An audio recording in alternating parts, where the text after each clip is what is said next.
Bismillahirrahmanirrahim. Akhirnya orang mesti maslahat dan kamu. Pas minta itu karena tomak kamu, hadun nafsi kamu, serakah kamu, tapi nggak tahu diri, pantas taura dengan permintaan. Kayak gue misalnya jongo jadi wali, soalnya wah tersinggung, bocah atau tirakat atau jalur jadi wali. Tapi gak dongo ya Allah tersinggung, kere tahu dongo. Jadi orang kalau tidak wali itu sudah keliru terus. Jadi gue di sepuro, tapi tak kira itu akeh salah. Ya jajal gitu dongo wali kok sabtu kok dirjilan. Kira-kira Allah tersinggung ngapa nyembah? Kira-kira tersinggung. Tapi misalnya kira tahu dongo kepengen kau Imam Syafi'i, apa yang tersinggung? Bocah ora di idola. Assalamualaikum warahmatullahi wabarakatuh. Bismillahirrahmanirrahim. Artinya gini loh, ketika manusia mengatakan mampu, itu ada sekian hal yang manusia itu tidak ikut melakukannya, tidak ikut menciptakannya. Misalnya kue nyupir, supirana enak, punya pengalaman, tidak kecelakaan karena apa? Nyupir kue enak, mobilku normal. Mobilmu normal lah, tewabrak mobil yang mabuk apa? Nah di sini ini manusia dituntut, diingatkan terus, kamu itu butuh Allah, rahmat Allah itu yang melindungi kamu, bukan keahlian kamu, bukan kecakapan, karena tanpa itu semua tidak bisa, semuanya Allah. Ya, tapi manusia tadi gara-gara misalnya tadi mobilnya normal, dia punya keahlian nyupir, terus mengklaim kalau keselamatan dia itu karena hati-hatinya dia, karena mobilnya normal. Padahal ada sekian catatan yang menjadikan dia selamat dan semuanya itu kudrahnya Allah Subhanahu wa Ta'ala. Misalnya gak ditabrak wong mabuk, gak ono gempa, gak ono bumi merekah. Misalnya kita pintar nyopir lah terus bumi memangap terus kita kecemplung nggak apa-apa. Kemudian daerah-daerah kayak ya rasa tak sebut nomor orang. Kira tahu muka syafa ya, bener mari tak sebut nomor yang ngeri. Intinya Indonesia ora aman, tapi kita tenang aja satunya ora aman kabeh, ora sing aman. Ora usah kuwatir likuifaksi, ora usah kuwatir meteor jatuh, kabeh ya potensi napa? Potensi semua. Sehingga ini sedikit saya ijazahkan. Suatu saat kata Rasulullah, saya ya Mu'ad melihat kamu hanya sejengkal di depan para ulama ketika nanti di akhirat.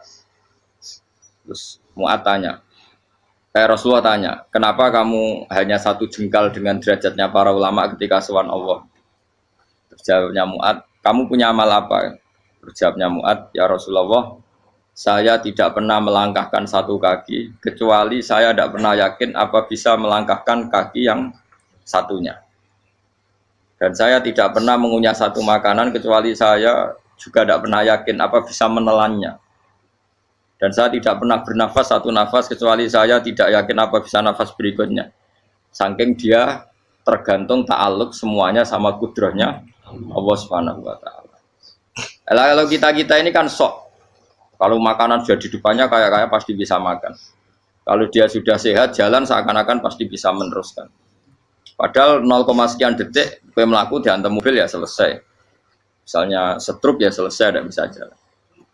Sehingga para wali-walinya Allah itu orang yang filah gotin min lahadotagi, setiap kedipan dia, setiap perilaku dia itu hanya ta'aluk ambil Allah Subhanahu wa Ta'ala. Itu yang disebut ya ayyuhan nasu antumul fuqara'u ila. Nah kemudian resiko makom ini, ya semua makom tak ada resikonya. Resiko makom ini itu biasanya dia lupa doa. Kenapa lupa doa? Karena doa itu terdefinisikan.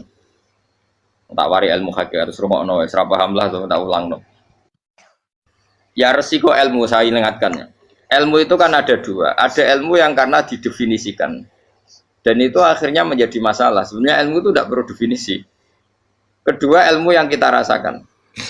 Misalnya gini, kalau sama saya tanya, kamu pernah nggak minta jadi punya uang banyak? Nggak tanya, pernah nggak minta? Terus artinya minta itu apa?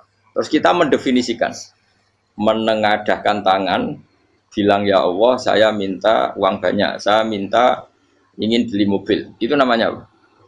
Tidak jauh saja. Doa kan? Itu kesalahan kita mendefinisikan doa itu misalnya menengadahkan tangan dan memohon dan menyebutkan permohonannya itu terus disebut doa. Tapi kalau menurut Allah, sistem tubuh kamu yang menghendaki punya mobil, sistem tubuh kamu yang ingin punya uang banyak, reaksi tubuh kamu yang terhinakan karena ditagih orang atau butuh uang, ini menurut Allah ya sudah kamu itu peminta-minta. Saya ulang lagi ya. Sehingga menurut Allah kamu minta tidak minta ya tetap berstatus peminta, pengemis.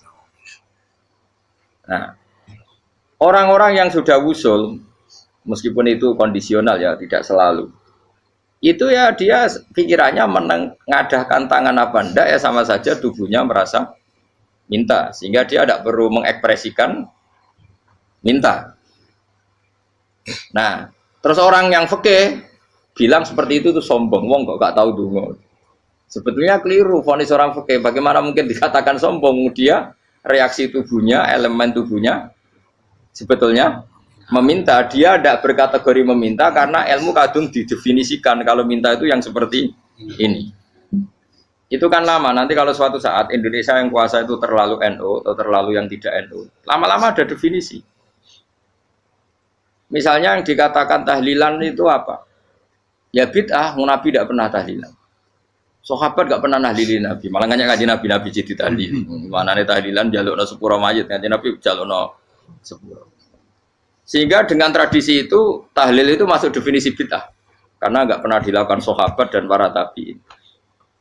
Ya salahnya kamu definisikan. Tapi kalau udah kamu definisikan, diarani tahlil, ya maca la ilaha illallah. Terus mungkinkah satu bacaan la ilaha illallah dilarang? Wong ra oleh maca kalimat tauhid.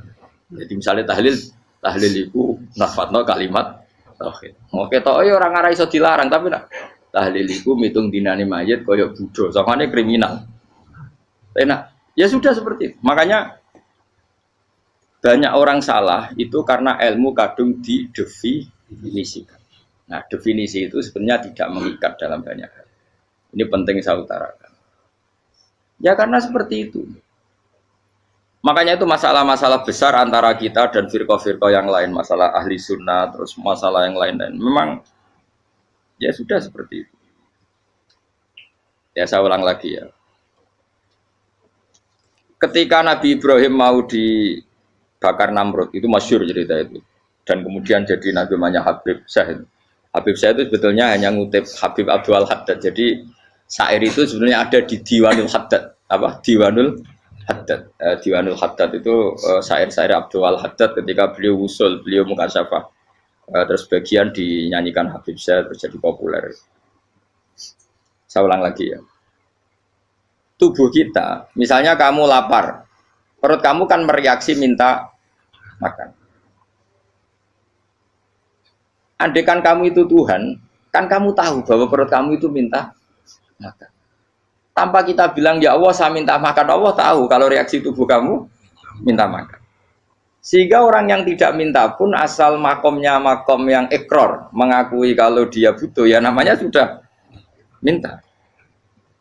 Tapi fikih kadang mendefinisikan sing darane minta itu misalnya madhep kiblat terus menengadakan tangan dan sebagainya. Ya sudah kita sebagai orang pengikut ya yang ikuti fikih, yang ikuti tasawuf sebetulnya itu definisi yang sepihak. Sehingga ketika Nabi Ibrahim mau dibakar Namrud, masyhur itu cerita itu. Beberapa hari mungkin bulan-bulan orang disuruh Namrud cari kayu sebanyak-banyaknya. Ketika kayu sudah terkumpul mungkin satu lapangan, Ibrahim mau dibakar. Pegawainya Namrud itu bingung caranya nguncalo Ibrahim. Mergo saking gedene napa? Api. Nak diuncalo kok ado iku ratok tengah. Nak diparekno iku kepanasan. Masyhur. Terus setan zaman iku ora akeh dadi setan tenan. Saiki kan duplikate sak akeh dadi setan ra tau muncul. Wong duplikate wis napa? Akeh. Singkat cerita setan itu muncul pura-pura jadi manusia terus ditemukan manjanik. Manjanik ya semacam ketepil besar yang jadi mana dari kiai-kiai ketepil itu haram mergo penemune setan. Jadi ini tuh. Tapi nak manjanik penemune setan itu betul walhasil terus dibikinkan satu manjanik semacam ketepil besar terus Ibrahim dilemparkan ke api. Lewat apa? Ketepil tadi idenya siapa? Setan. Nah ketika di tengah api itu unik. Kata malaikat Jibril datang terus tanya sama Ibrahim, ya Ibrahim apa kamu butuh saya? Butuh. Alakah haja apa kamu punya kebutuhan? Jawab Ibrahim lah, saya tidak punya kebutuhan. Amma ilaika fala, kalau ke kamu ndak. Karena kamu makhluk, apapun keren kamu Jibril tetap kamu makhluk. Ama ilaika fala. Enggak, maksudnya butuh ke Allah nanti saya nyampaikan. Malah dinya Nabi Ibrahim, kalau Allah tidak usah kamu sampaikan ya sudah tahu. Gua be Jibril. Oh, aku itu ditekak kan. Ya saya ulang lagi, apa kamu punya kebutuhan? Alaka hajalla ama ilaika fala. Kalau ke kamu enggak. Enggak, maksudnya butuh ke Allah nanti saya sampaikan. Karena Jibril yang mentang-mentang dekat sama Allah dan tukang memberi informasi. Tapi kata Ibrahim, kalau ke Allah sih tidak perlu kamu. Dia sudah tahu. Nah itu terjadi nadumanya Habib Abdul Haddad Masyhur itu apa? Hasbi min su'ali ilmuhu bihali. Jadi cukup ilmunya Allah itu menjadikan saya tidak perlu minta. Hasbi min su'ali ilmuhu bihali. Jadi ada kondisi tertentu yang para wali itu, saya ulang lagi, kondisi tertentu yang para wali itu ya tidak minta. Tapi kalau itu ditiru jenengan semua ini jadi keangkuhan. Kenapa? Wes ora ndonga tangane ditenengake. No, atine ora eling pangeran, kan akhirnya ra njaluk tenan. Jadi gue aja niru wali-wali. Nah wali-wali itu kan misalnya tangannya tidak menengadah, tapi semua sistem tubuhnya merasa butuh sama Allah. Saya itu pernah ya, tapi itu kondisional dan saya juga ngulang tidak mesti bisa. Ketika saya umroh itu pernah saya ada satu kondisi itu doa ya di putaran pertama dok. Di putaran pertama saya berdoa ya agak banyak di multazam. Putaran kedua mau berdoa sudah tidak berani lagi. Sampai ke-7. Hari kedua ya tidak berani, hari ketiga tidak berani. Nah seperti itu tidak bisa dibuat-buat meskipun saya juga agak ingin. Tapi ya pas itu ya nggak bisa. Gara-gara itu korban kitab hikam, ya kitab hikam yang terkenal. Kitab hikam itu pernah cerita gini. Rubbama dallahum al-adab ala tarkit tolab. Terus di antara makalahnya itu wa inna ma yunabbahu man yajuzu alaihil ikhfal. Tapi kamu jangan niru dosa kan. Tapi jangan ingkar ilmu ini tambah dosa kowe. Jadi niru ya dosa, ingkar ya dosa. Jadi ada seorang wali kata hikam. Kadang-kadang seorang wali itu mau doa diulang itu sungkan. Kenapa? Yang perlu diingatkan tuh yang potensi lupa. Allah kan masih ingat doa kemarin. Loh itu gara-gara saya sebelum umroh itu mensinau kitab hikam itu agar itu kok. Ya Allah, sing tak dungani wingi ejek eling kok tak eling no meneh. Dadi wa inna ma yunabbahu man yajuzu alil fal, yang bisa diingatkan hanya orang yang potensi lupa. Sementara Allah tidak akan. Tapi kan akhirnya dungane eling. Ya Allah kayak kemarin. Hari ketiga ya Allah kayak. Makanya menurut saya ilmunya orang hakikat itu juga ada sisi kriminalnya karena ya tadi. Tapi kamu ingkar ya keliru. Memang Allah gak mungkin lupa, ngapain kamu ingatkan. Makanya menurut saya Allah itu mangga terbaik, bener-bener Rahman Rahim. Mestinya nak Allah terbaik, kue dungo bedino malah ngamuk. Lah aku lali tapi mbok eling dong. Tapi Allah itu ya maklumi ya, dengan kekeliruan. Kita ini kan selalu keliru, dongo terus ya keliru sebetulnya. Karena seakan-akan kan mengingatkan seseorang yang mungkin lupa. Wong Allah tidak pernah lupa kok, kamu ingetin terus. Atau kamu menggurui Allah, yaitu ya Allah nang sebadani kalau di duake, padahal nggak mesti maslahat bagi kamu. Duake orang mesti maslahat bagi kamu. Maka ada sekian contoh yang wali itu dibully pangeran. Saya sering cerita, banyak cerita wali itu dibully pangeran. Digarap ya pangeran. Ini gara-gara salah dewi. Saya pernah cerita dan itu ada di hikam betul di kitab itu. Itu ada wali itu tukang hamal. Hamal itu manol di pasar, itu tukang angkut. Jadi kalau ada orang bawa barang berat diangkut dia, terus misalnya kalau dulu mungkin ya ke kereta atau ke singkat cerita terus diupahi. Setelah dapat apa dia pasti pulang karena dia hanya butuh makan satu piring, karena dia tirakat makan satu piring untuk ibadah 24 jam. Singkat cerita dia ngeluh, ya Allah, kamu tahu, engkau tahu saya ini pecinta engkau, saya ini hanya butuh makan satu piring untuk kuat sholat. Tapi kenapa harus jadi juru manol? Berilah saya rezeki yang tanpa kerja. Nah, selang sekian hari dia dituduh maling, terus di penjara, terus dapat rezeki tanpa kerja. Dia ya Allah kenapa jadinya gini? Kan kamu minta rezeki tanpa kerja. Ya itu penjara itu rezeki tanpa kerja kan. Jadi Allah memperlakukan para walinya itu memang unik. Ya kadang dibully. Sehingga dalam cerita-cerita kenabian, kata Qadiyat itu, nggak ada orang yang sering dibully Allah kayak nabinya. Karena Nabi itu orang yang dicintai Allah. Jika salah sedikit saja itu, cara pangeran, cara kampus itu digarap, pokoknya dipelonco, pokoknya salah sedikit. Misalnya begini, Nabi Yakub itu kan Nabi. Dia mungkin nyon sewu gak tersadar nyembelih apa itu anak sapi itu di depan indukannya. Ya beliau mungkin spontan saja, Pak. Kalau kamu yang melakukan pasti tidak ada hukumannya karena Allah tidak pati peduli sama kamu, sudah lah. Artinya gak peduli, salah pantas saya ora jelas ya gitu. Tapi ini Nabi. Ketika itu terus indukannya sapi tadi, ya Allah, Yakub itu kekasihmu. Saya tidak berani sama dia karena dia kekasih. Tapi saya tetap menuntut keadilan. Dia harus merasakan susahnya dipisah dengan anak. Meskipun dia tidak nuntut rasanya roh anak di sebelah, itu tidak se ekstrim itu. Sapinya itu hanya nuntut, ya Allah, dia harus merasakan sakitnya terpisah dengan anak. Akhirnya Allah menciptakan Yakub mengalami terpisah dengan Nabi siapa? Yusuf. Itu kalau kata qadiyat, itu kalau yang melakukan tidak Nabi pasti gak dibully Allah, dibiarin. Karena Nabi ini yang melakukan. Nah. Terus ini Nabi Yusuf lagi, mana rasa daftar wali berat. Nabi Yusuf itu di penjara itu karena terdolimi apa karena memang dia salah? Terdolimi. Dan Nabi Yusuf itu Nabi. Nabi Yusuf itu Nabi betul memang benar-benar. Meskipun ganteng dia Nabi. Syaratnya Nabi ganteng kira-kira mlebu. Nabi itu harus ganteng, enggak boleh. Nabi elek ora oleh. Karena Allah izin di kekasih kok kriting elek. Allah ya di selera tadi. Kabeh Nabi mesti yang paling ganteng di kaumnya, yang paling nasab. Enggak boleh Nabi kok pesek, kriting, enggak boleh. Tapi kalau sudah jadi orang soleh oleh kan. Tapi kalau Nabi enggak boleh. Nabi Yusuf ganteng. Masyhur kan cerita Nabi Yusuf dengan siapa? Zulaikha. Dan belum ada orang dalam keadaan darurat masih cerdas kayak perempuan. Jadi singkat cerita, ketika Yusuf diajak Zulaikha selingkuh gak mau kan keluar dari kamar. Dalalah kebetulan wa alfaya sayyidah rajal. Itu si Zulaikha tadi spontan langsung bilang, wahai suamiku, apa hukuman orang yang ingin menodai keluargamu? Itu wong wedok. Padahal dia agak terencana, dia pun gak bayangkan kepergok suaminya. Itu dalam keadaan kepergok itu masih cerdas. Suamiku, apa hukuman orang yang mau menyelingkuhi keluarga Anda? Singkat cerita, suaminya murka, terus Yusuf dipenjara, terdolimi.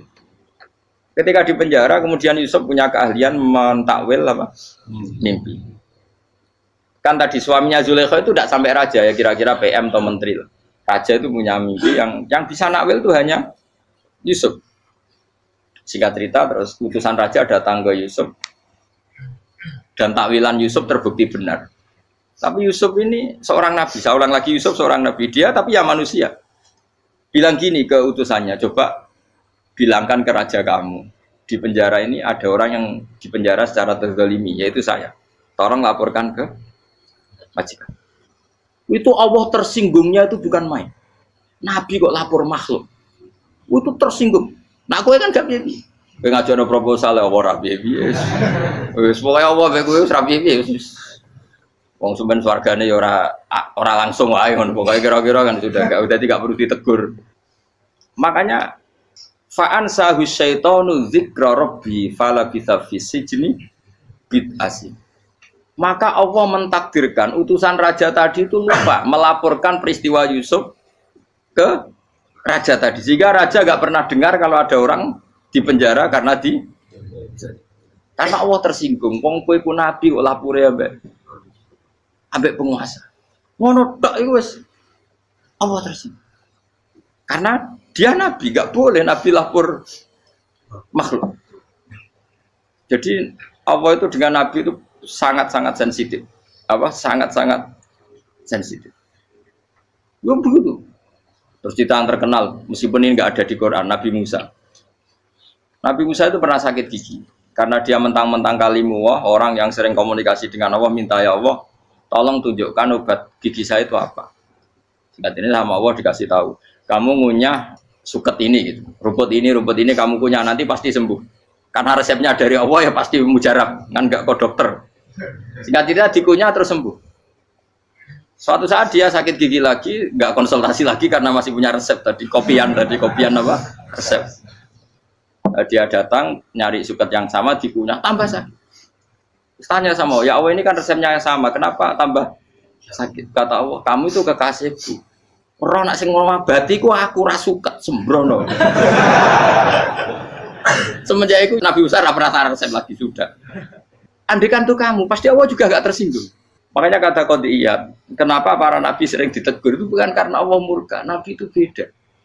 Jadi kesalahan kecil atau apa-apa yang menurut kita ada salah itu untuk nabi salah. Makanya di ahli sunnah ada kaidah apa?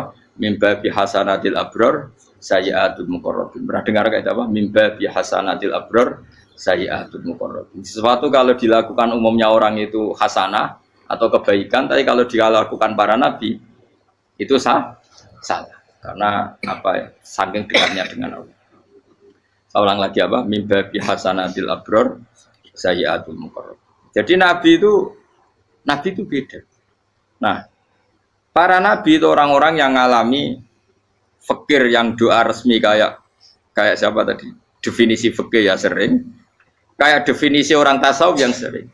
Sehingga ketika Nabi berdoa ya memang secara disiplin ilmu yang namanya berdoa ya minta Allah dengan mengadakan tangan. Ketika enggak berdoa karena Nabi sadar Allah tidak perlu diingatkan lagi, pasti masih ingat. Jadi dua-duanya benar terus. Makanya Nabi itu lam yazal fitaroki, Nabi itu selalu naik derajatnya. Karena pas minta ya benar, pas tidak minta ya. Tapi kamu jangan niru dosa kan. Tapi jangan ingkar ilmu ini, tambah dosa. Jadi niru ya dosa, ingkar ya dosa. Jadi ada seorang wali kata Hikam, kadang-kadang seorang wali itu mau doa diulang itu sungkan. Kenapa? Yang perlu diingatkan itu yang potensi lupa. Allah kan masih ingat doa kemarin. Loh itu gara-gara saya sebelum umroh itu mensinau kitab Hikam itu agar itu kok. Ya Allah, sing tak dungani wingi ejek eling kok tak eling no meneh. Dadi wa innama yunabbahu man yajuzu alil yang bisa diingatkan hanya orang yang potensi lupa. Sementara Allah tidak akan. Tapi kan akhirnya dungane eling. Ya Allah kayak kemarin. Hari ketiga ya Allah kayak. Makanya menurut saya ilmunya orang hakikat itu juga ada sisi kriminalnya karena ya tadi. Tapi kamu ingkar ya keliru. Memang Allah gak mungkin lupa, ngapain kamu ingatkan? Makanya menurut saya Allah itu mangga terbaik, bener-bener Rahman Rahim. Mestinya nak Allah terbaik, kue donga bedino malah ngamuk. Lah aku lali tapi mbok eling dong. Tapi Allah itu ya maklumi ya, dengan kekeliruan. Kita ini kan selalu keliru, donga terus ya keliru sebetulnya. Karena seakan-akan kan mengingatkan seseorang yang mungkin lupa. Wong Allah tidak pernah lupa kok, kamu ingetin terus. Atau kamu menggurui Allah, yaitu ya Allah nang sebadani kalau di duake, padahal nggak mesti maslahat bagi kamu. Duake orang mesti maslahat bagi kamu.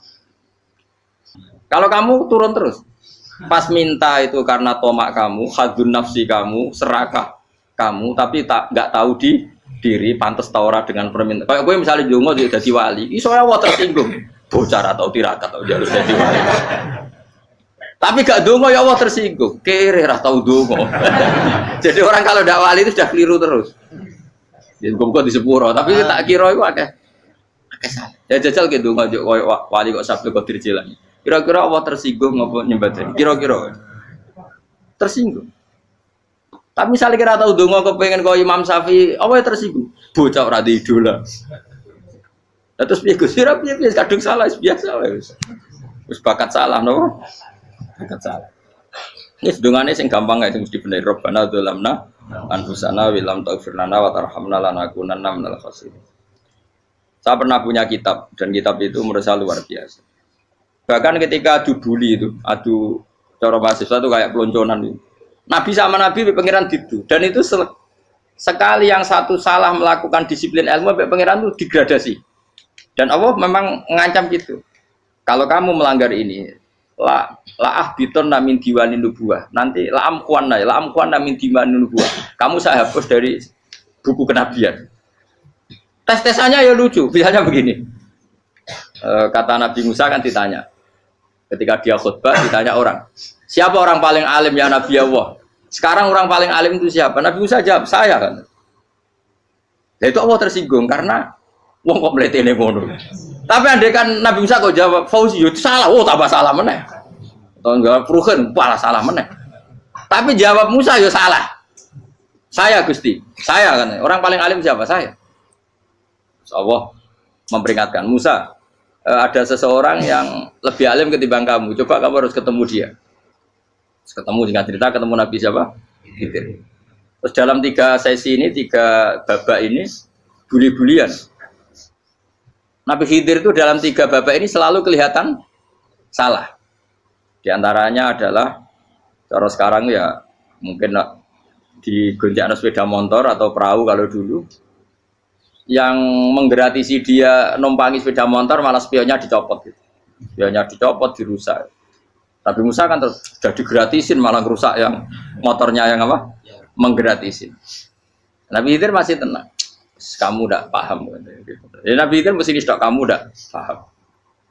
Itu kata syurrahul hadis termasuk Ibnu Hajar al-Asqalani bilang ini. Setelah itu kedua membunuh anak kecil. Musa tambah marah. Anak yang belum punya dosa kok kamu bunuh. Sampai 3 kali ada 3 peristiwa. Itu kata syurrahul hadis. Andai kan Musa kok diam tidak protes, maka dia akan disalahkan Allah. Karena dia berarti membiarkan kemungkaran di depan matanya tanpa reaksi. Jadi sebetulnya ketika Musa berontak itu Nabi Khidir, Nabi tenan gitu. Jadi itu kan unik. Tapi berontak yo disalahno. Dadi angel sandi tes-tesan dadi nabi ku ya angel. Misalnya kok Nabi Musa itu koyok model santri Jawa Timur. Nabi Khidir salah, nggih nderek mawon. Ya ora nabi jero barang mungkar. Menengae. Berarti yo nabi goblok ngono kira-kira. Makanya memang Musa harus konsisten seperti itu, harus demo terus. Kayak saya misalnya sebagai kiai fikih, kiai ya harus seperti ini cara mulang saya. Enggak boleh saya misalnya terus anut mulang terus tawadhu, semeneng terus ora karu-karuan. Jadi andekan Musa kok tidak protes itu malah salah. Ya memang harus. Dan itu Nabi Khidir Nabi tenang. Makanya Nabi Khidir akhirnya respect. Tidak ada hati sebaik Abu Musa. Risi itu gak nyaman ketika melihat kemungkaran. Jadi itu sebenarnya poin. Tapi lucunya Nabi Khidir yang nyalan. Takkan dari rasa kok amen takok. Tapi harus disalah no. Ya aku cari Nabi Musa. Ya jajal, gawe peristiwa meneh aku tak sabar rata kok. Bareng. Kon jajal neh. Bareng dijajal ya protes meneh. Bareng protes meneh, tinggal 1 kali kesempatan. Kowe takok meneh, wis ora dadi muridku. Dikasih kesempatan lagi, ya protes meneh dek numpat. Tapi itu justru itu menjadi kelebihannya Nabi Musa karena syarat seorang nabi adalah al-musara'ah ila inkaril munkar kata Ibnu Hajar al-Asqalani. Syarat seorang nabi adalah secepat ngingkari sesuatu yang mungkar. Enggak boleh. Ya toh kan misalnya kita jadi murid terus gurumu itu gandeng artis atau gandeng penyanyi dangdut. Nggih nderek mawon. Jare guru murid goblok. Tapi kowe ngloroi guru tersinggung. Ora roh hikmah iku. Kan bingung no. De guru ngene kok bingung no. Soale ki de guru jadab dorong Jawa Timur apa? Gurumu gandeng penyanyi dangdut. Reaksimu piye? Cek takok. Ayo loh, nah elek kan gak iri. Biasanya nah elek itu iri. Sekarangmu Pak. Sing ayu, sing potensi iri. Kira-kira reaksi kamu itu milih derek mawon apa berontak? Golek nak gurumu wong alim mesti nak pasti meneng. Muridku goblok tenan, gak sensitif. Roh barang mungkar dilakukan di depannya kok tidak reaksi, tidak protes, geblek tenan. Tapi lucunya guru mau nak protes ya, gak duwe akhlak gitu. Guru lagi senengnya kok ora oleh. Nah Nabi itu kan buli-bulian. Jadi Nabi Khidir dengan Nabi Musa itu tepat-tepat. Karena 2 orang ini sama-sama kekasih Allah. Itu Nabi Musa justru barokahnya itu dia tidak pernah kelasmennya di bawah Nabi Khidir. Semua ulama sepakat kelasmennya Musa tetap di atas Nabi Khidir. Sehingga yang berlaku ya tetap ilmunya Nabi Musa bahwa membunuh anak kecil tidak boleh, merusak perahu milik orang lain tidak boleh. Karena Allah tetap lebih respect dengan ilmunya Nabi Musa. Nabi Khidir tetap ilmunya nggak dipakai, meskipun dia disebut hakikat. Karena ilmunya Nabi Khidir ngani ngoyo wong ape mutusno ngenteni nginceng Lauh Mahfuz. Lah sing iso iku sapa? Barang ra mungkin kok. Makanya Nabi Khidir terakhir menutup kalimatnya wa ma fa'altuhu an amri. Dzalika ta'wilu ma lam tasbi alaihi sob. Aku dhewe nglakoni ini ya ora roh, wis ditakdir nglakoni ngene wae. Dadi Nabi Khidir ya ora paham. Jadi wa ma fa'altu an amri itu terakhir kira-kira artinya saya sendiri tidak melakukan ini karena inspirasi saya sendiri atau keputusan saya sendiri. Tahu-tahu saya ditakdir melakukan. Karena pas itu Nabi Khidir disetting semuanya dengan ilmu hakikat. Yaitu bayi tadi memang kutiba kafiron. Kutiba apa? Kafiron. Memang dia nanti kalau umur nganti tua ditakdir mati kafir. Daripada mati kafir nanti, ya sudah mati sekarang. Tapi nggak mungkin kan ada syariat daripada soben beling pateni kecil. Ora ono syariat, tetap ikut Nabi Musa. Makanya kata Ibnu Hajar Al-Asqalani itu uniknya Allah sama para wali-walinya. Wali ku klirullah itu tetap disenangi pengen. Terus pengenan nabi-nabi ini yo gejul-gejulkan, yo panjenengan wong. Terus keempat kan. Tadi kan saya punya contoh 3, ini contoh keempat, ini terakhir. Akhirnya kok ilmu merah cukup tetap malah bingung enggak. Nabi itu minggat itu boleh enggak? Tanpa pamit, minggat itu pergi enggak pamit itu boleh enggak? Enggak boleh. Rasulullah meskipun kayak apa disakiti di Mekah itu enggak pernah minggat, enggak pernah hijrah. Saya ulang lagi, karena butuh izin. Tapi Allah pernah punya kekasih yaitu Nabi Yunus. Nabi siapa? Yunus. Itu Quran meredaksikan yang abako. Abako itu terjemahnya apa? Minggat. Kalau pergi itu dahaba. Tapi ini Allah meredaksikan itu abako. Abako itu ya minggat. Nabi Yunus itu dakwah di daerah Nainua ya. Nainua itu ya Babylon sana. Kampungnya namanya Nainua. Ya daerah Babylon. Babylon itu kalau di geografis modern ikut Irak. Ikut mana? Irak. Jadi Kufah, Basra, Babylon. Terus siapa itu yang ngalahkan pasukan Yahudi dulu itu Buktanasor, Hebuket, Nazir itu ikut mana? Babylon apa? Babylon. Bama unzila alal malaka ini di Babila Harutama. Makanya kalau ulama-ulama melihat Irak kacau sampai sekarang itu tidak kaget. Irak itu ardun mal'unah kalau di kitab-kitab. Bumi yang memang sudah terlaknati mulai dulu. Sehingga ketika ada kasus Saddam Hussein sekarang itu ulama tidak kaget. Zaman Rasulullah Sugeng itu Irak itu termasuk sudah bumi yang guna keazala. Jadi di sana pasti banyak fitnah. Fitnah pertama yang dicatat sejarah adalah Mautul Husain apa? Kabudutnya Said siapa? Husain di Karbala. Era Imam Syafi'i adalah zaman mifnah, ulama dibantai karena dipaksa mengatakan Quran apa? Makhluk. Terus konflik-konflik sampai era Saddam Hussein terus era sekarang jadi. Nah kita ini ulama sebenarnya tahu tarikh itu. Tapi di era modern kan dianalisis karena campur tangan ini itu ya sudah lah. Sebab goblok naik daripada ngebantah-bantah malah kamu. Ibu goblok, ibu pinter. Nah sekarang kan analisisnya kan, wah ini ada campur tangan pihak ketiga diciptakan nih saunu ini. Ya kalau intelijen harus ngomong seperti itu. Kalau kita seperti ulama memang dari dulu dicap Nabi hunalika az zalasil wal fitan. Saya teruskan. Nabi Yunus itu dakwai kaumnya itu lama sekali dan tidak iman. Nah semua nabi kalau kaumnya tidak iman itu diberi hak Allah ngancam akan adanya azab apa? Ngancam akan adanya azab. Nabi Yunus ngomong gitu terusin. Nanti kalau kamu tidak iman itu pasti kena azab. Anggap saja dia ngancam gitu sudah berbulan-bulan. Singkat cerita, azab baru tinggal 3 hari lagi. Ayo nang iman, tinggal 3 hari lagi. Ya kira-kira dia ngomong misalnya Ahad, berarti Ahad, Senin, Selasa, atau kamu milih Selasa ya Rabu, Kamis. Singkat cerita Ahad itu dia gak kuat. Wah semuanya kurang telung dino kaumku tetap orang iman. Mangkel asal, minggat deh. Minggat itu jadi mau minggat kan gak punya tujuan, so asal pergi jauh saja. Ada perahu, sekenanya dia naik saja. Namanya minggat nih. Kalau bawa bekal terencana, bawa visa paspor kan plesir namanya.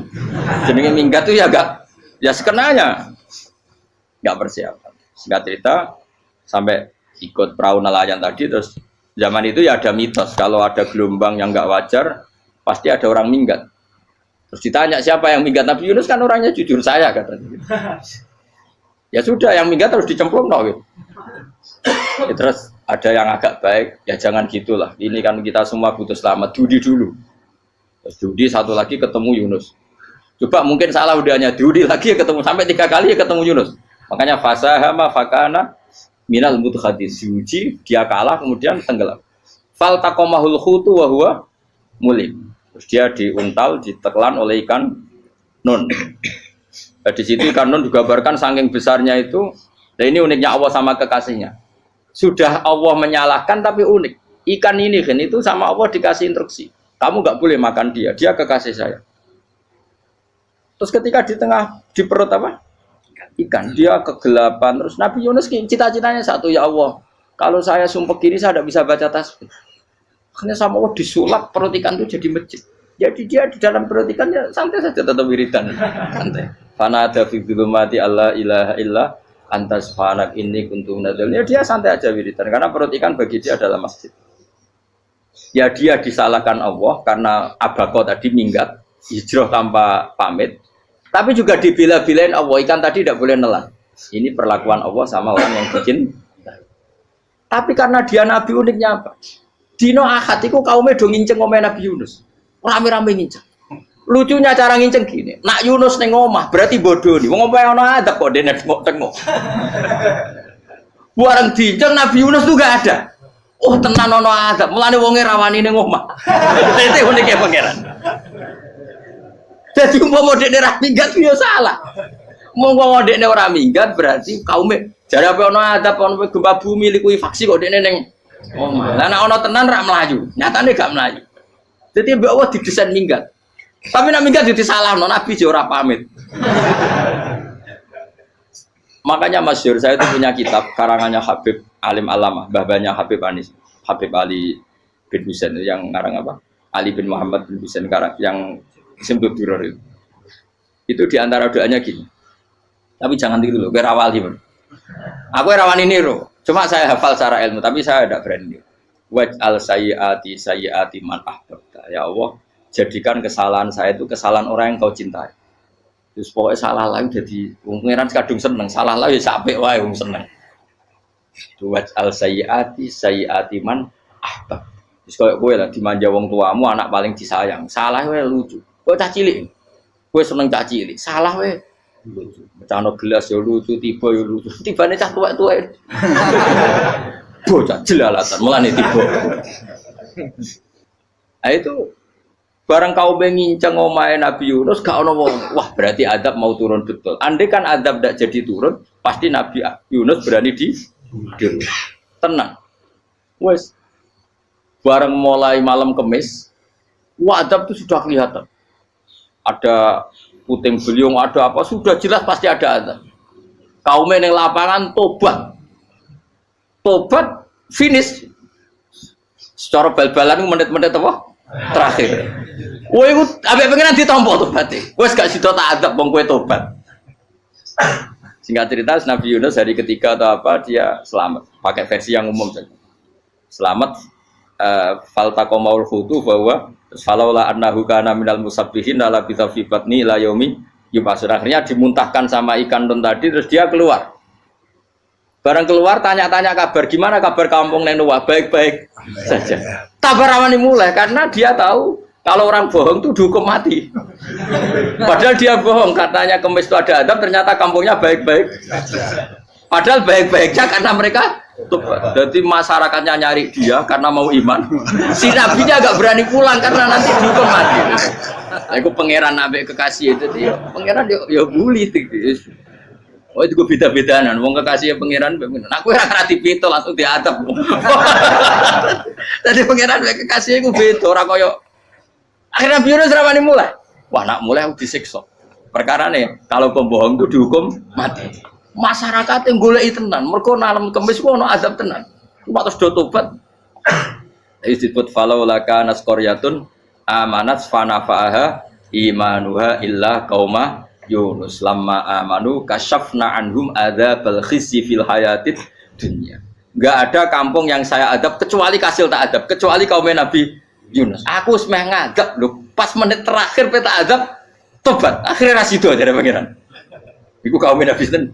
Iku yo barokah minggate Nabi Yunus. Lah iku nabi. Wong kliru kok barokah iku nabi. Umpama Nabi Yunus ora minggat, kaume berpikir Yunus bohong. Wong ape ana azab kok tengok-tengok ning omah. Tapi pas minggat tenan yo disalahno pangeran, minggat kok gak paham. Hikmat. Amalane kira usah protes. Wali iku beda, kekasih pangeran.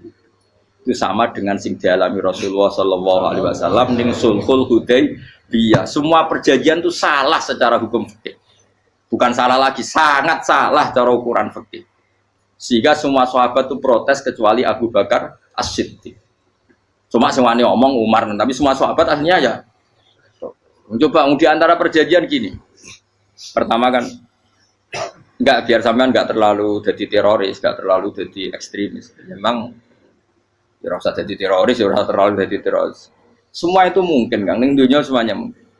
Singkat cerita Nabi itu sudah di Hudaybiyah. Hudaybiyah dengan Mekah kan tinggal sekitar paling 40 kilo. Saya pernah itikaf di masjid yang pernah dipakai Hudaybiyah. Kan sekarang jadi mikot ya, termasuk mikot umroh di Mekah kan apa? Hudaybiyah kan mikot di yang terkenal kan apa? Jirona, Tanim, Hudaybiyah.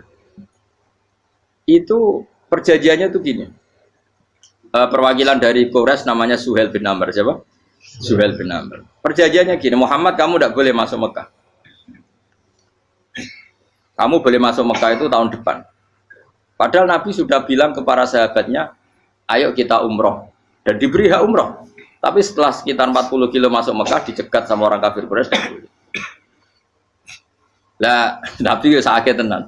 Nabi kadung mentafsir, memberi berita gembira, saya mimpi, kalian masuk tanah haram, amini namu khalikin, aman semua. Semuanya bercukur gundul atau mencetak rambut. Pokoknya, terus kata sahabat senang sekali karena mimpi Rasulullah tidak pernah apa? Tidak pernah salah. Bareng di situ, di antara perjanjiannya, hadza ma kataba Ali Muhammad Rasulullah. Ini perjanjian yang ditulis Muhammad Rasulullah. Kata Suhail, hapus kata Muhammad Rasulullah. Kalau saya tahu kamu Rasulullah, tidak saya perangi. Tulis Muhammad bin Abdullah. Kata Rasulullah, ya Ali, hapus tulisan Muhammad Rasulullah. Kata Ali, tidak saya akan menghapus setelah Muhammad Rasulullah. Jadi Nabi unik. Hapus gak popoli, masih aku hapus aku tetap Rasulullah. Wong tulisan wae. Jadi Nabi ya rileks saja. Tapi Ali katanya, fa wa ma ana bimakhihi abadan. Saya tidak akan menghapus tulisan itu selamanya. Kata Nabi, kowe nek ora gelem hapus, tanganku didono, aku sing hapus. Nabi kan umi tidak bisa baca terus. Tangannya Nabi sendiri yang dilewatkan Ali ke tulisan itu sehingga terhapus. Nabi ya rileks. Wong tulisan wae aku ora ditulis Rasulullah ya tetap Rasulullah. Nabi masih rileks. Terus perjanjian kedua, kalau ada orang kafir Quraisy masuk Islam harus dikembalikan, karena berarti keluar dari habitat. Tapi kalau sudah Islam kok masuk kafir lagi harus dibiarkan, karena berarti kembali ke habitat. Nabi bilang ya nggak masalah. Semua perjanjian itu merugikan Islam. Itu secara fikih pasti salah. Akhirnya Umar itu protesnya keras sekali. Ya Rasulullah, apa engkau masih nabi? Utakai sengak. Apa engkau masih nabi? Dan Nabi siapa santai bala ya saya masih nabi. Tapi kenapa kamu hinakan kita dan memberikan kehormatan pada orang-orang kafir itu? Jawab Kanjeng Nabi lucu.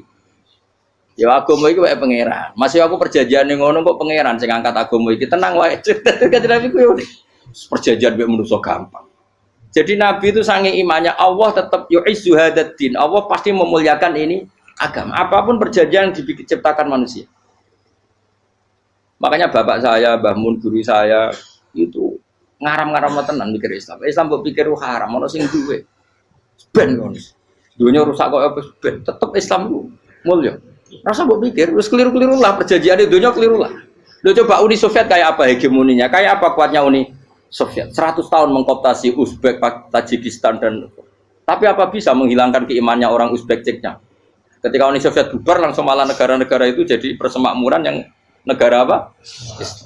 Indonesia kayak apa? Dikooptasi. PKI, dijajah Londo 350. Mbah Soleh Darat alim zaman Londo, buyut-buyutku alim zaman Londo. Iku semondok Mekah ya alim.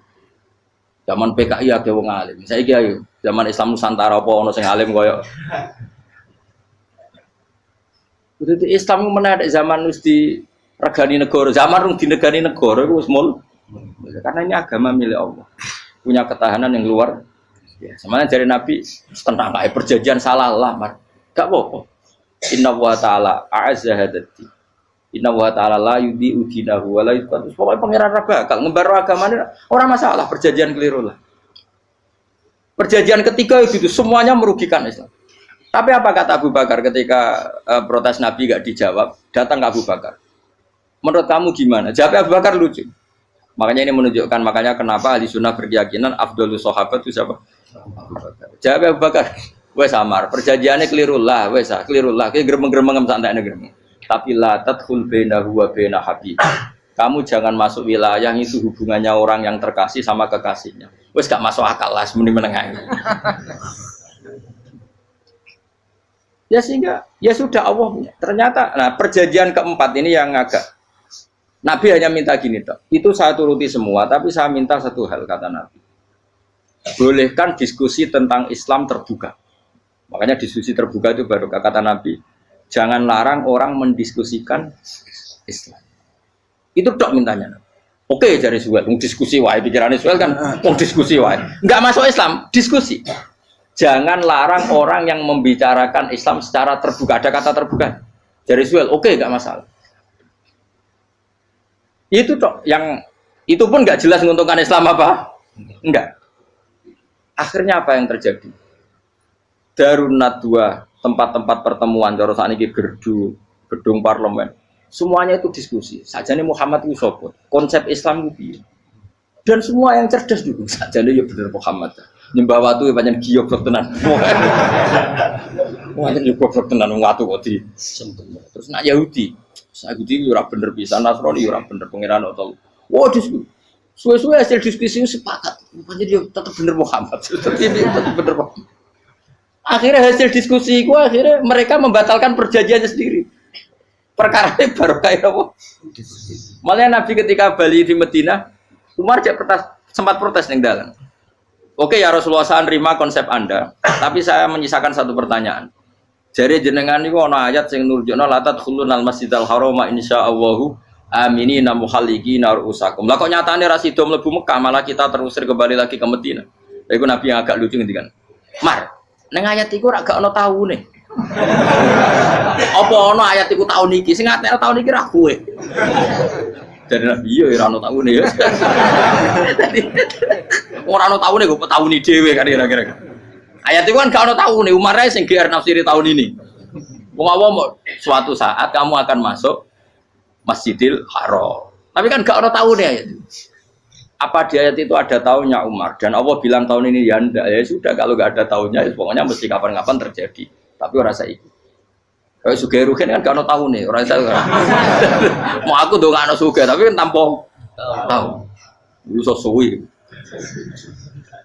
Nah, akhirnya apa yang terjadi? Ada diskusi masif di Mekah. Setiap yang cerdas, setiap Nabi tanya, Abu Sufyan siapa? Nabi mau komentar gini dah, sama siapa teksnya? Misluhu la yajhalul Islam. Kalau Islam sudah didiskusikan, otak secerdas Ikrimah bin Abi Jahal, secerdas ini pasti tidak bodoh tentang Islam. Maknanya pasti akal yang waras memilih Islam. Wah, akhirnya Islam jadi masif. Ya sudah, karena Islam sudah masif, tokoh-tokohnya cenderung Islam, akhirnya perjanjian itu dibatalkan sendiri. Akhirnya waro'aitan nasa yadkhuluna fi dinillahi afwaja.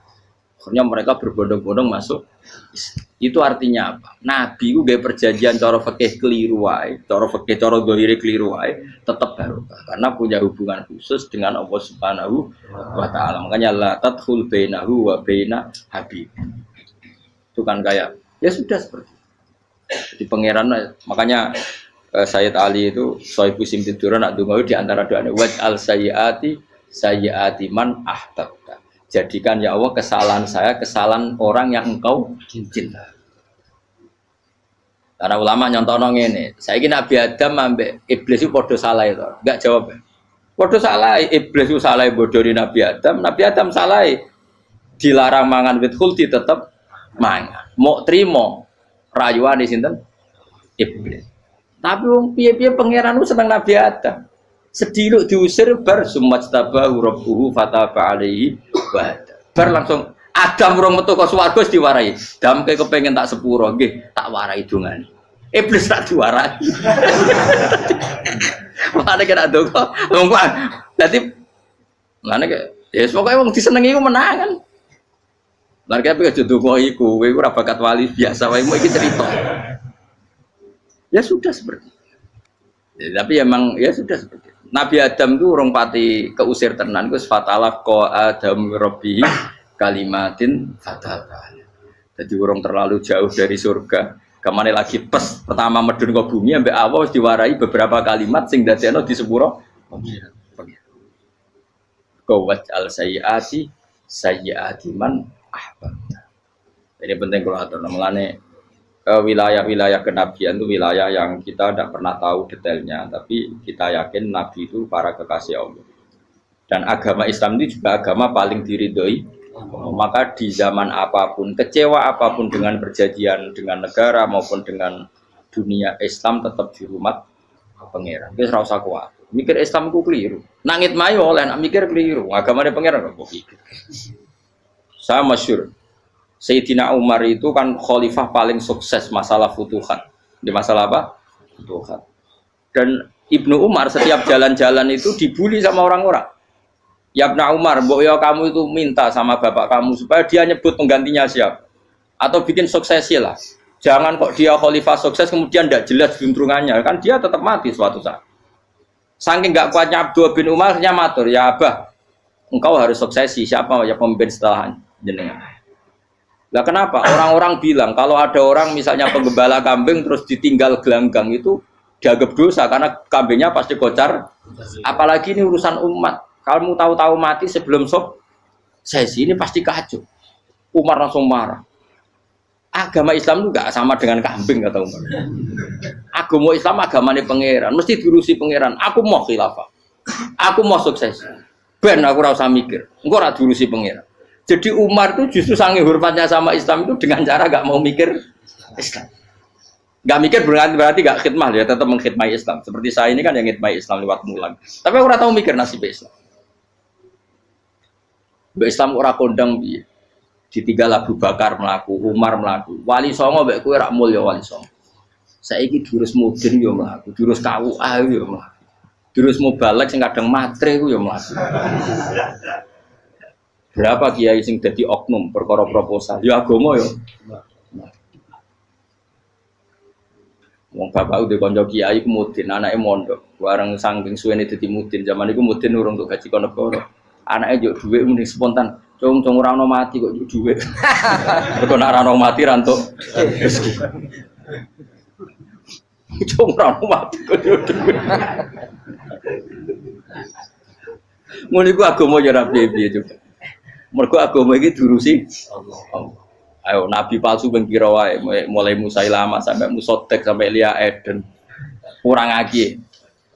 Mulai wali palsu koyo Rama dosa Rama sapa iku.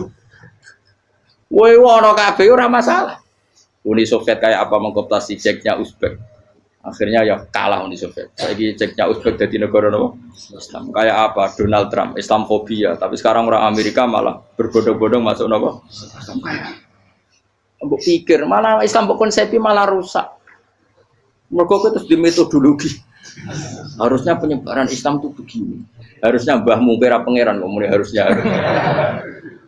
Wong Islam kadang melaku ya lewat mudin. Saya itu punya santri ini kisah nyata. Itu lahirnya di Bali. Itu bisa baca Fathul Mu'in. Lahirnya di Bali. Bahkan dia ketika SD itu tukang mimpin lagu Hindu. Bali itu Hindu apa Buddha? Hindu. Karena dia ketua kelas, tapi Islam. Semua cuma. Jadi dia ikut. Gara-gara jadi bapak itu bakal sate neng Bali. Ya bakal sate berhubung sukses, ponakane misalnya ini diajak orang Madura kan gitu. Aslinya orang Madura. Setelah kampung itu menjadi kampung Muslim lama-lama berkebutuhan punya masjid. Berhubung wis anake kiai ana masjid mosok ora diwong alim. Akhirnya anake dipondokno di Jawa. Pondokno di Jawa iso maca muin terus ngaji sama saya. Jadi saya iki ning Bali kok ana wong ora muin, ya ana santri di Bali maca Fathul Muin. Ning Jawa kadang wong ora iso maca muin. Jadi mau bakal sate muter. Kayak Islam di Indonesia gara-gara pedagang Gujarat. Meskipun sejarah itu diperdebatkan ya gara-gara dagang. Karena mereka Muslim ya akhirnya menyebarkan apa? Islam. Jadi semudah itu Allah. Termasuk konflik Ali bin Muawiyah itu barokahnya sama susahnya konflik itu masih banyak barokahnya. Sayyidina Ali sama Sayyidina Muawiyah karena kita ahli sunnah ya tidak menyalahkan salah satu madzhab ahli sunnah. Itu barokahnya beliau konflik itu banyak sahabat yang migrasi. Ada yang ke Cina, ada yang kemana-mana. Termasuk yang diyakini para sejarawan ada yang ke Selat Malaka. Termasuk akhirnya sampai ke Baros itu. Barokahnya orang nggak nyaman di Yaman itu di Syria sama di Irak. Akhirnya Islam oh sudah. Andai kan nggak ada konflik itu, mungkin penyebarannya juga lambat. Makanya saya bolak-balik bilang, setan itu ono goblok. Gomko ora melok ngaji saiki. Setan ora goblok piye? Kalau ada anaknya kiai 5 lanang kabeh sih, alim kabeh iku didu. Mergo rebutan pondokin induk. Aslinya pondok satu titik di desa itu. Misalnya yang beduan ya di meja. Gara-gara tuh konflik itu terus sing sitok minggat ning Kalimantan. Gara-gara anak kiai yo gawe pondok ning Kalimantan. Sitok minggat ning Sumatera, anak kiai yo gawe pondok ning Sumatera. Cara setane gak ngedu, malah pondok tetap satu titik. Tapi setan itu goblok, ora roh. Akibat ngono iku ora roh. Akhirnya dulur didu menyebar. Ada wong soleh menyebar ning ndi menyebarkan sujud, menyebarkan Jadi setan yo ono goblok, muga-muga ora ngaji, muga nak ngaji dene roh, ana ngono ora usah ngono. Andai kan tidak diudik kan satu titik. Nggih betul. Tapi setan niku nek ana wong soleh iku didu. Nak didu ana sing kecewa minggat. Lah mingate wong soleh ndak ape gawe apa? Masa ape gawe dugem. Lalu kula anggere wong soleh tukaran Gus iku tukaran gara-gara tukaran sak minggat ning Papua ya alhamdulillah. Apik. Kula niku ra Gus kancaku ya Gus-Gus sing minggat ki kuwat. Angger pamit kula ora tau tak tangisi.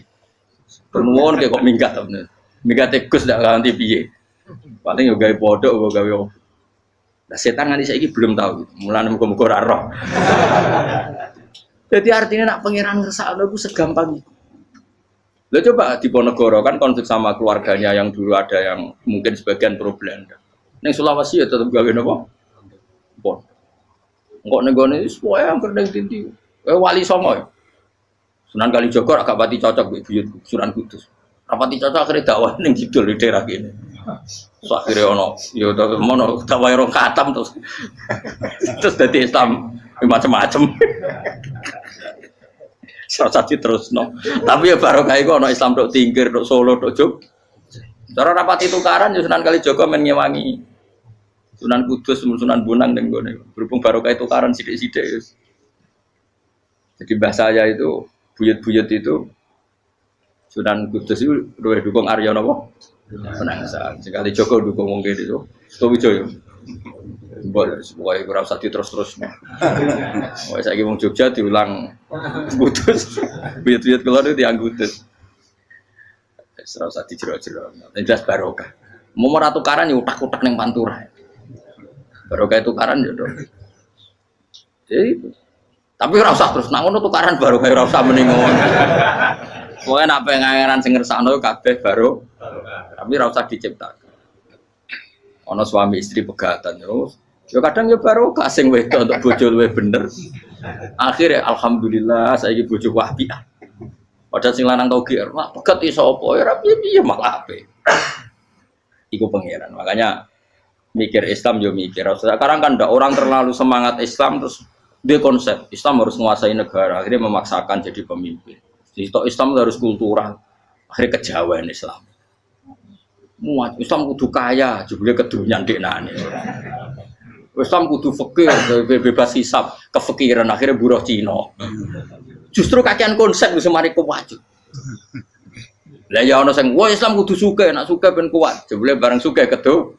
Ana sing milih fakir ae ben tambah hisab, kefikiran Islam buruh Cina. Islam harus merebut negara supaya ada konsep khilafah. Pas ngrebute wis ngafir-ngafir wong akeh. Pas prosesnya wis dadekno perkara. Islam harus kultural, juga main-main gong wae malah sindenan terus. Ra sida dakwah, mergo kakean apa? Kultural ora usah dikonsepis ben mlaku. Pangeran dhewe sing ngatur Islam. Kayak apa agama ini pernah ditinggal orang-orang terbaik. Mulai para sahabat tabi'in sampai wali songo, nyatanya tetap berjalan.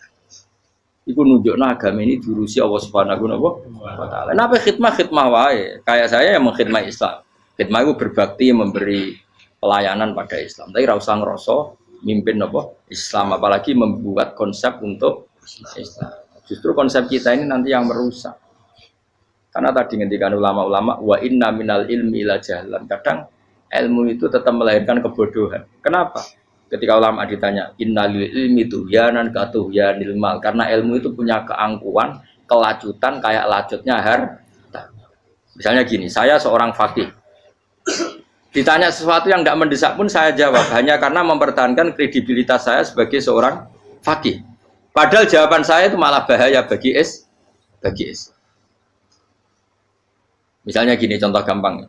Ada orang misalnya Ruhin baru tobat, dia sholatnya salah, rukuknya salah. Terus saya ditanya sama Fauzi, ke sholatnya Ruhin sah apa enggak? Wong dia enggak memenuhi syarat dan rukun. Tentu saya sesuai disiplin fikih saya bilang enggak sah. Karena sujudnya ngongkrong atau dia sholatnya fatihahnya ada. Padahal andaikan saya ada jawab lebih baik. Karena apa? Bisa saja menurut Allah sholatnya dia agak sah secara fikih tapi diterima Allah. Karena dari tidak sholat menjadi sholat. Itu kan ibarat begini. Orang makan tela yang agak-agak beracun tapi tidak racun yang mematikan. Itu baik apa enggak? Ya tidak baik jawabannya. Tapi kalau bandingannya daripada tidak makan sama sekali, tentu baik makan. Nah, kesalahan itu yang makanya kata Imam Ghazali, kesalahan itu yang dialami para fuqaha mu'asirun sekarang. Setiap pertanyaan itu dijawab. Dan ironisnya karena sesuai disiplin. Ya tidak bisa. Makanya saya pernah punya teman divonis dokter 2 bulan lagi mati. Terus teman itu gak doyan mangan. Tapi sarannya dia hidup kalau ada obat dari Jerman katanya. Kalau ada obat dari Jerman dia hidup. Kalau enggak ya mati kan. Tak tili mati kapan? Ini udah. Kabare rong wulan. Sesuk wis sopan rong wulan. Lho Gus rong wulane cepet kok mana sesuk. Kowe iku iman mulai cilik. Memangnya mati iku enggak rong wulan kasih wae sesuk iso wae kok. Wong pangeran sing di otoritas nyawa ora jajeni rong wulan 3 wulan kok dokter jajeni ke percaya aneh-aneh wae. Saya tak takoni Israel lah meniku. Iya, orang mesti bener kok tak imani. Lah iya, Pak. Kowe cek goblok kowe iku mondok 2 wulan iku ora mesti sesuk ya mungkin. Nah padha-padha mungkin sesuk ya mungkin kok ya. Oke. Padha-padha mungkin kok milih sing 2 wulan, milih sesuk ae. Milih sesuk saiki tak istighfar be aku, tak ngaji, dadi keren mati sesuk. Yo, sulit bodoh nih, itu bodoh biasa. Saya kisah urip.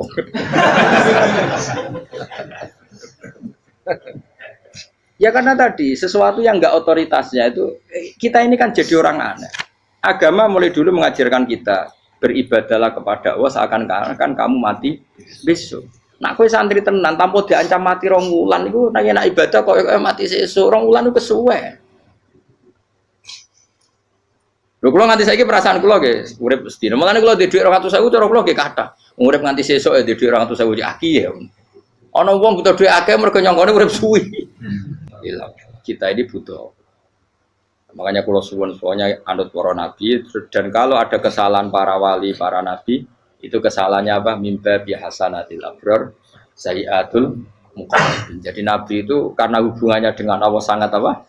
Dekat. Sehingga hal-hal yang cara dohir itu salah, tapi itu menjadi berkah. Dan kita tidak pernah kayak apa sulhul apa Hudaybiyah. Makanya kata Abu Bakar, enggak ada sulhun a'dhamu minal Hudaybiyah.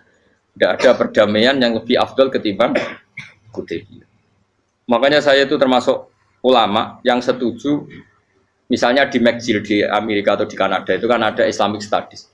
Saya pernah ditanya, Gus, kalau ada sekolah perbandingan agama, menurut kamu setuju enggak? Saya bilang enggak masalah. Yang penting asal yang dikaji itu Islamnya, bukan orangnya. Kalau yang dikaji orangnya ya copet Indonesia ya Muslim. Kadang koruptornya ketua partai Islam. Wonge kan macem-macem. Yang dikaji Islamnya loh, asal yang dikaji Islamnya. Jangan orangnya. Orangnya bulet-bulet. Wah, juara lah no.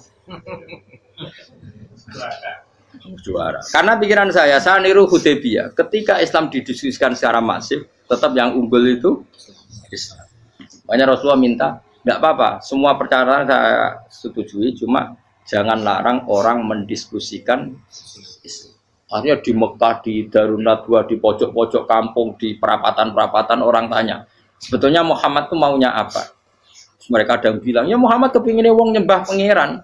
Pangeran sapa sing gawe langit bumi? Akhirnya sing situ, iya, pangeran di pantas sing gawe langit bumi, pangeran ora tahu saya apa-apaanan. Soalnya sing mulai cerita, iya aku tahu nyembah, pas tuyoi luwak. Sampai aku izin pangeran tuyoi. Soalnya sing cerita meneh, aku tahu pas nyembah pas tangane coplok. Waktu dulu itu kenaifan-kenaifane pangerane. Ya gara-gara boleh dulu nggak boleh dilarang oleh negara. Negara itu pinterin Nabi ya. Mau aku jaluk orang boleh mendiskusikan. Karena kalau didiskusikan pasti ja'al haqqu wa zahaqal. Mohon kalau terus nanya. Inna wa yusmi'u may yasha wa ma anta bimusma'in man fil kubur. Fa alam tarono ta ora ngerti sira eta alam tekse ora ngerti sira anna wa ing satuna wa ta'ala iku anzala nurono sapa Allah minas sama'i sanging langit. Awan nurono ma'an ing banyu. Fa akhrajna mongko ngetokno sapa ingsun fi tetep ing dalam dawa akhrana iltifatun ta iltifat.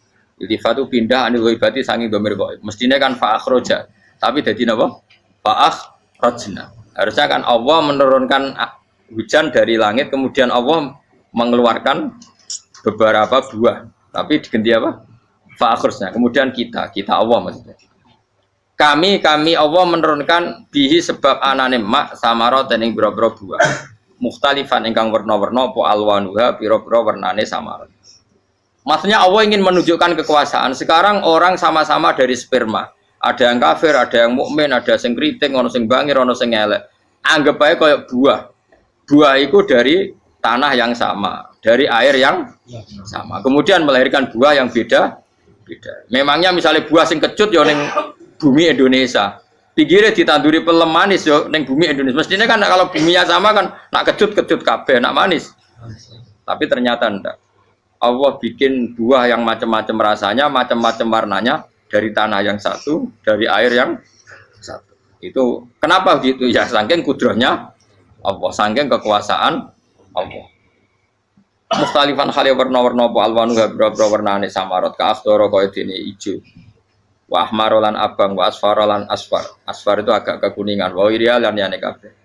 Wa minal jibali lan iku setengah saking pira-pira gunung judadun utek pira-pira dalan. Delala Allah masih ada gunung sing tak tahu diambah manusia lah ya.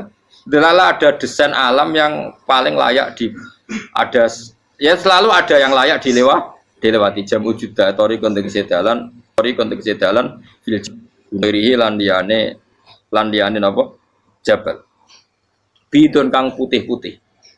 Jadi kados gunung-gunung teng Indonesia.